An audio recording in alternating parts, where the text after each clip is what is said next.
Well, I just got my truck back, and I have some very good news about this one, because if you guys been hearing about my last my last vlog, that the L87 engine has been affected, but you guys didn't know for the past few weeks I haven't been talking and all that stuff, because this truck actually got affected. Yeah, I got the letter from them, and that was not good. That kind of put me on edge a bit. So then they sent a letter, said, okay, we're good to go to have it inspected and all that. So I went to the dealership. Oh, thank you for Reward Buick GMC for helping me out on this one. This is where I bought my truck. If you want to go ahead and give them a shout out, or go ahead and buy their trucks, go ahead and do so. They've been wonderful. They got great service here, nice people here. Go ahead. They did the inspection on it and it passed. The engine is good. I'm happy. They did change the cap on it, so I'm gonna go swap it off to the other side of it, but we're gonna hear this thing get back to its normal thing. And they have the other Denalis out there, but I have a good engine, thank goodness. Thank the heavens. It went up to 12 mpg. They must have drove it to see how it went. I probably see how it, this is what they do for inspection, so it is what it is. But yes, my truck is good. Yay, I'm happy. Now I get to drive it a little bit better. If you guys seen the MPG earlier, it was like not that great for it. They changed it to a 0W40 oil, so we are going to see how well it does and how a little bit smoother it is. It was kind of jerky with that 0W20 oil and all that, but we'll have to see how smooth this is. They said it's the oil is the problem. My gut feeling is that they didn't do it right, they didn't design it right, but thank God I got a good engine. I'm happy about this one. I'm very proud that I don't have issues with this. I'm gonna enjoy this, but again, as I said, there's a possibility I might have to sell this because of the fact the 2027s are coming out. I do not want to get a new one and then have to deal with lemons on this. So while I do have a good engine, everything is running perfectly fine and everything is running well for it, I don't have to do an engine replacement. So, and all be all, I'm happy.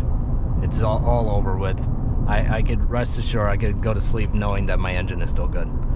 So, and this truck is a beautiful truck. I have no regrets getting this. It's expensive, but it's worth it. It's well worth it. It's much stable. And I can tell you, these 6.2 liter, these small block V8 engines are bulletproof. That's why I keep buying them. And yeah. But in other news,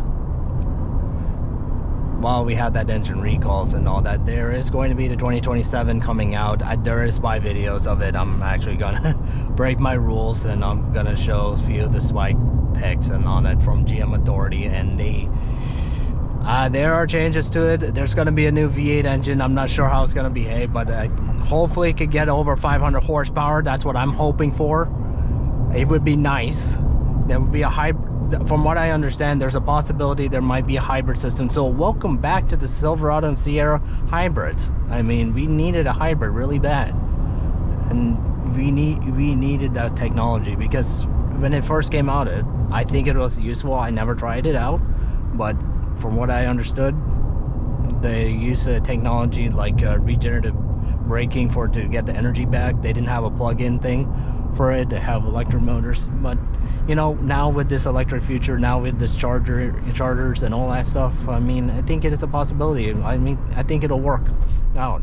I don't mind setting up a charging point at my house if we go to the hybrid system. Then that way we could actually charge our cars while we are filling gas, and then you have that regenerative braking. I have no problem with that, but I'm not there yet with the electric cars. That's why I'm not pursuing the Hummer EV. I mean, it's a Hummer, yes, I get it, but after driving the H2 for like almost 16, 17 years now, and like, that's a real Hummer. Oh, the Harleys, oh, the Harleys. But at the end of the day,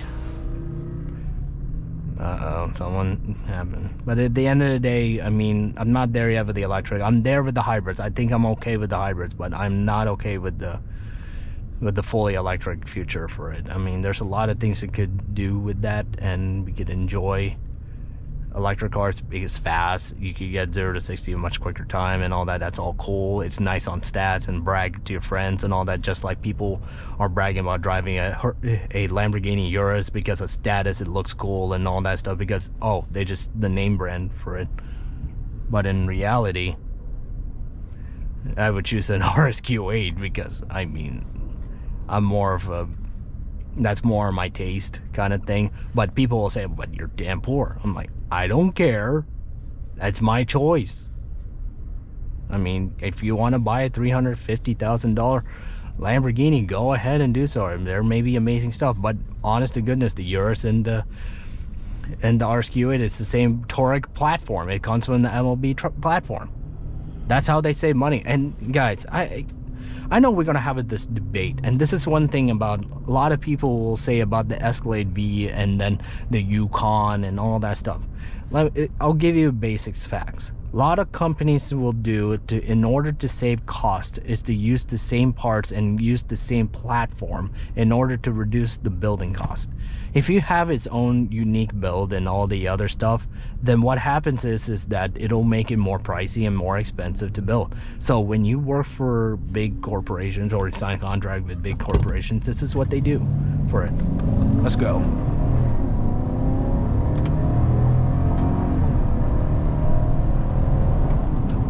Airbag, baby.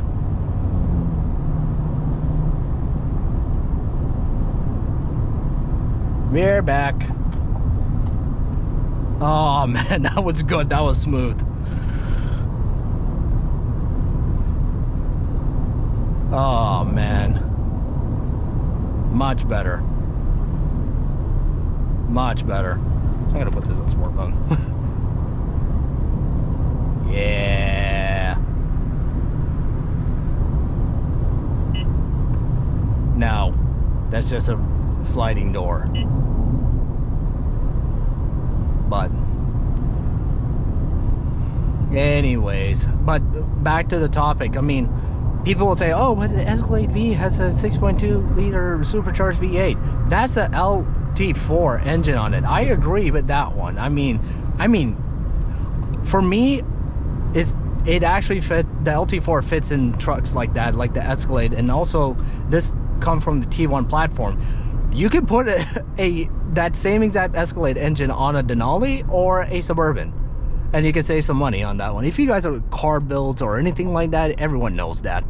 When you're a die-hard car guy, you know what to do. You know how to build the car properly. Comment: do you not like slow drivers?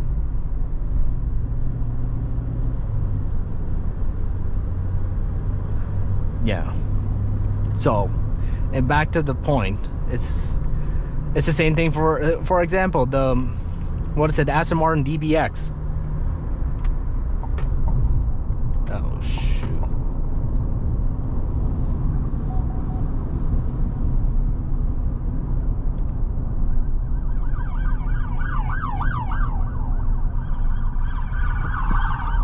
What's going on here? Don't want to mess with the Hillsborough County Sheriff's Department. They are... I thought I was gonna get yanked for that one, but oh well, I'll take it. Good day to drive. Perfect time. I thought I was getting screwed today. Oh man. But let's get back to we're losing track of ourselves. So let's get back to the Escalade, the whole shindig of it. The Escalade, the Yukon, and the Tahoe are in the same T1 platform, just like this Sierra Denali. I mean, they are the same platforms for it for in the same family. I can put an LT4 engine on my Sierra right now. I can. Or I could take this L87 engine, take out that intake, and put that LT4 supercharger on it. That's what it is for it. Basically, that Escalade V is an L87 modified version of the LT4. It is an L87 engine with the LT4 intake, supercharger and intake. And it makes 682 horsepower, 4-wheel drive. I could do the same on this one. And it wouldn't make any difference. I wouldn't pay 160. Again, people will say, oh, you can't do it because you can't afford it. Just, everyone has a preference, okay? Not everyone's going to agree with it, but that's fine. I don't care. But that's the fun of having vehicles like this. See, a lot of companies would tend to save money on costs on building the same exact vehicle. The Urus is basically an RSQ8. It's updated. It has all the other gets and gadgets to make it look like a Lamborghini. Same platforms. The ride may be a little bit different, but it's still the same car. They're the same thing. A lot of people will say, but even if it's an RSQ8, it's going to lose value. Well, the Lamborghini is not going to lose value at all. I mean, yes, that is partially to the truth to it, but I mean, this is not, their argument is like, oh, it has to be rich and poor kind of thing. I don't care. This has nothing to do with it. It's about preference and what they feel is viable for it. So for me, if I were to choose any of them, I actually is not going to choose either the RSQ8 or the Lamborghini Urus. If there's another vehicle that is also on the same platform, the Porsche Cayenne, I would get the Porsche Cayenne Turbo GT because it's a Porsche, it's lighter, and it's much more fun. I would take that. Sorry everybody, but that's what I will go with. Porsches are cool. I don't mind buying a Porsche for that one. And if you guys seen a car wow video, the Porsche just decimated both of them. I would take the Porsche all day. Porsches are got something in them that makes them a Porsche. So they're pretty cool cars. So I wouldn't get either the Lamborghini or the other one. I would get the Porsche Cayenne. That's what I would get. I would get the Turbo S or probably get the GT, the Turbo GT. I would get either one of them. That's my usual take on it. But in any case, I'm happy my truck is back and all that. We're gonna do a quick review on this one soon. I'm actually going to do that. So it's been in the works for it. I just ordered something very special to help out my production a little bit more.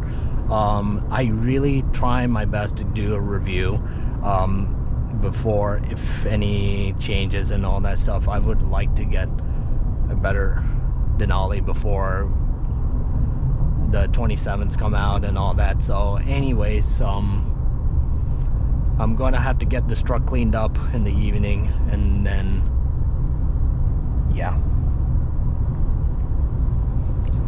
we'll see you guys in the next video.